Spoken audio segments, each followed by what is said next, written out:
Have you ever looked at two different industries and wondered why one is a gold mine and the other is just a constant battle? Well, today we're going to break down a really powerful framework that helps explain exactly that. So when I say competition, what's the first thing that pops into your head? For a lot of people, it's those classic rivalries, right? Like Coke versus Pepsi. And yeah, that's definitely part of it, but it's not the whole story, not even close. The reality is, the things that really squeeze an industry's profits, they come from all sorts of directions, not just from the company across the street. And this is where the brilliant Michael Porter comes into the picture. Way back in 1979, he totally changed the game for business strategy. He said, look, if you really want to get what's going on in an industry, you have to look way beyond just the obvious rivals. And he gave us this amazing framework to do just that. It's called Porter's 5 Forces. Think of it as a lens that helps us identify and really analyze the 5 key pressures that shape how competitive and ultimately how profitable an industry can be. So what are these 5 forces? Let's dive in. All right, force number 1. We'll start with the one you already know best. Competitive rivalry. Okay, so this is that head-to-head battle between existing companies. It really gets intense when you have a ton of competitors, the whole industry isn't really growing much, and everyone's products are kind of the same. What happens? You get these brutal price wars and crazy marketing battles that just eat away at everyone's profits. Oh, and high exit barriers? That's a big one. Think about an airline trying to leave the business. It's super expensive to sell off all those planes. So companies get trapped and are forced to keep fighting, even if they're not making money. Okay, let's move on to the second force. This one is the threat of new entrants. Basically, how easy is it for a brand new company to just show up and start competing? The possibility of new players joining the game, well, that keeps everyone on their toes. What stops them? We call these barriers to entry, and they act like a protective moat around the existing companies. Think about the huge startup costs needed to launch a car company. That's a massive barrier. But on the other hand, look at the restaurant business. The barriers are pretty low, right? And that's why you see new restaurants popping up all the time, making that industry incredibly competitive.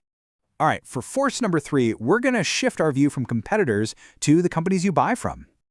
The bargaining power of suppliers. This is all about how much control your suppliers have over you, the folks who provide the raw materials and parts you need to make your product. So when is their power high? Well, if there are only a couple of suppliers to choose from, or if their product is totally unique and you have to have it, they basically hold all the cards. They can jack up prices and squeeze your profit margins. But if you've got lots of suppliers to choose from, that power balance shifts right back to you. Okay, force number 4. Let's flip the script and look at the other side of that transaction. The bargaining power of buyers. Yep, this is your customers.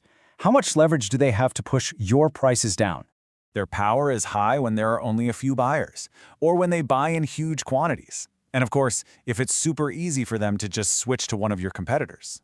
A company like Walmart, for example, has immense negotiating power because of the massive volume they buy. They can really dictate terms. And finally, we've got force number 5. This one is sneaky because it often comes from outside your industry.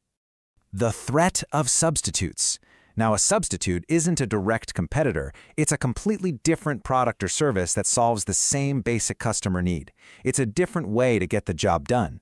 And the threat is really high when that substitute offers a better price or better performance, and it's easy for customers to make the switch. Netflix is the classic example here, right? It wasn't another cable company. It was a substitute for home entertainment, and it totally upended the traditional cable TV industry. So when you put it all together, the collective strength of these 5 forces really determines how profitable an industry can be. You look at an industry like fast food, and pretty much all 5 forces are strong. That leads to constant, intense competition and pretty thin profits. But then you look at something like commercial aircraft manufacturing, the forces are much weaker, and that allows for much higher profit potential.